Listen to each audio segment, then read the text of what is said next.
Hey everyone, welcome back to a Higher Joy podcast.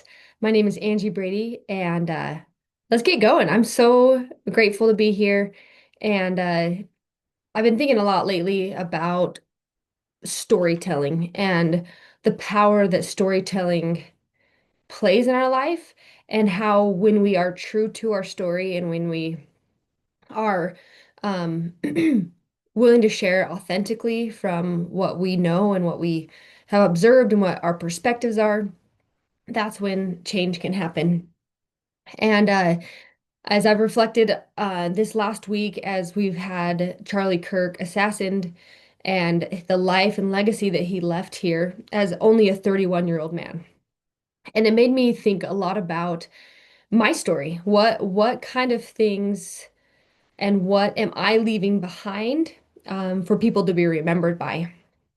And there was a powerful talk that Charlie gave, and it was again like his normal thing where someone comes to the microphone and they're going back and forth and asking questions. And this specific one was about this young man, and he had was in a trade, so he was an electrician. And he said, I haven't gone to college, but sometimes the bad rap that trades get is either they're either drinking or they're having sex or doing dumb things as an electrician. That's like a umbrella statement for some of these companies like that.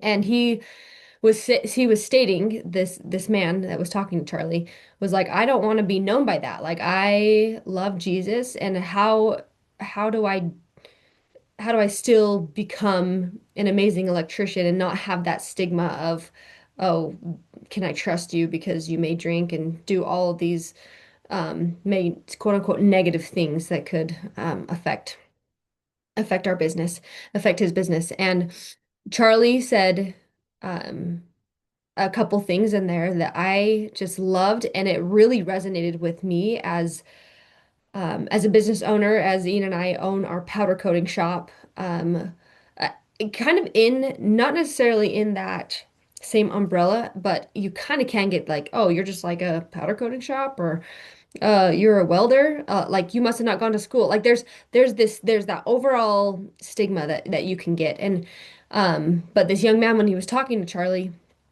was saying, well, um, he said, I love Jesus, and I want people to know that I'm not one of those people that drinks and have sex and all that stuff. And Charlie said, well, then first off, don't drink. And then you can just have that removed, and that so that's not even on the table anymore. You don't even have to think about that. And you it can know for yourself that like I don't drink and I am breaking that norm of that under that umbrella.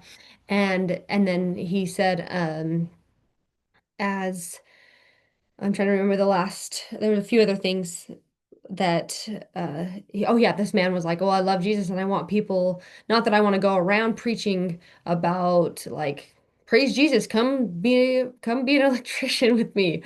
But Charlie had said, wherever you're at, in whatever circumstance you are at, if you're on camera 100% of the time, are you the same person inside and out? Are you the same person that you are in your business? Are you the same person that you are at home? Are you the same person that you are around your friends? Are you and it just made this I, f I feel like an understanding for me is okay, where am I that person? Am I like if I'm in the grocery store, am I an example of Jesus? Am I honest? Am I integrous?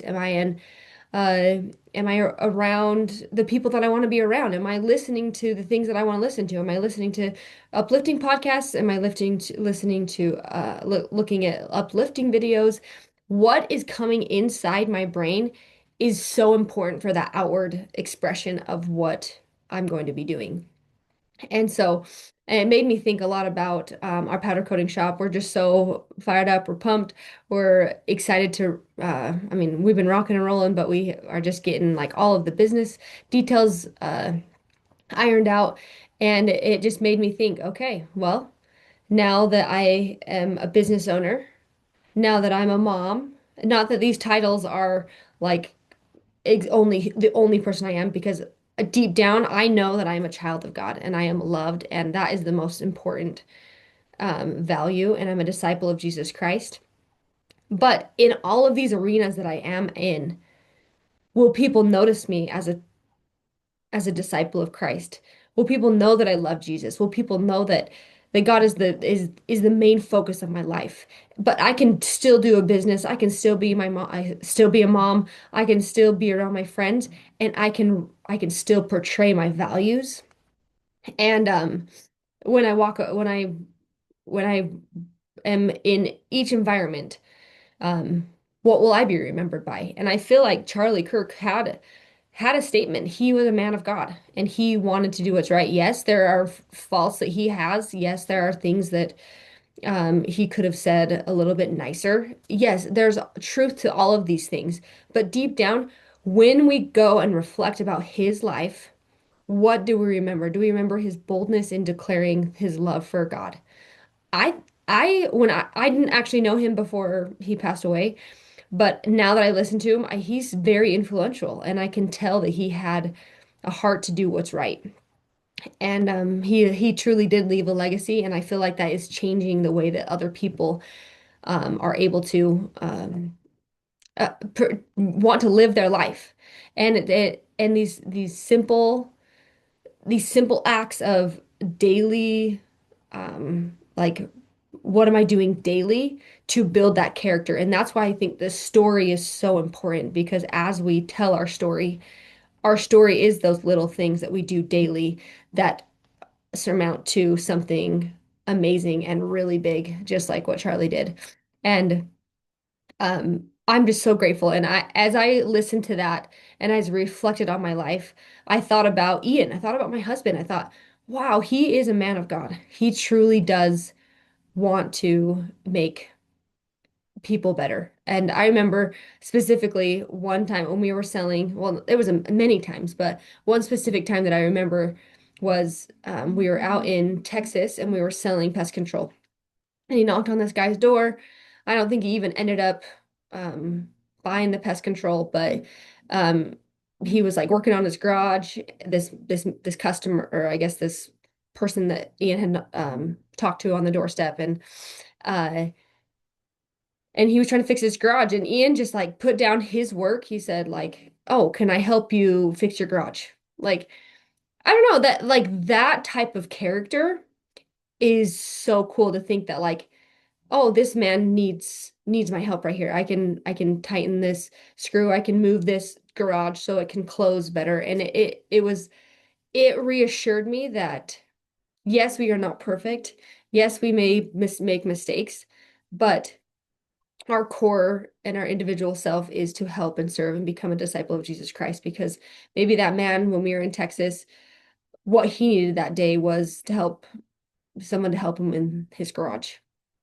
And um it just gave me peace and calm knowing that, okay, I married an integrous man and I believe I'm an integrous woman and I want to do what's right and I can totally become better and I want to become better.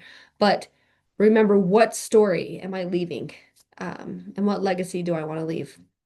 And so that's something to reflect on this next week as you go about your day is what will I be remembered by? And if it is that you want to be remembered, that you are strong, true to your faith, true to God, and that Jesus was your Savior, and that He is, and He radiates that love, then then I don't think there's any greater legacy. That's the one I want to leave. And so as I strive to become better and do better, I know that I have a long way to go, but I want to do it. So, if anybody wants to reach a higher joy, that's how you do it. You put you don't separate your life into compartments. You are a business owner of and you are a disciple of Jesus Christ at the same time. It's not that you lie and you do this in business, but you come home and you're a good man. It doesn't flow that way. It's who you are is who you should be in all arenas of your life. And again, it takes effort and it takes striving. And so don't think we can get it all in one go, but just know that the Savior does want to help you, and He'll help you in your career and help you in your entire life if you remember that He's on your side and that you're on His side. So I love you guys, and we'll talk to you soon.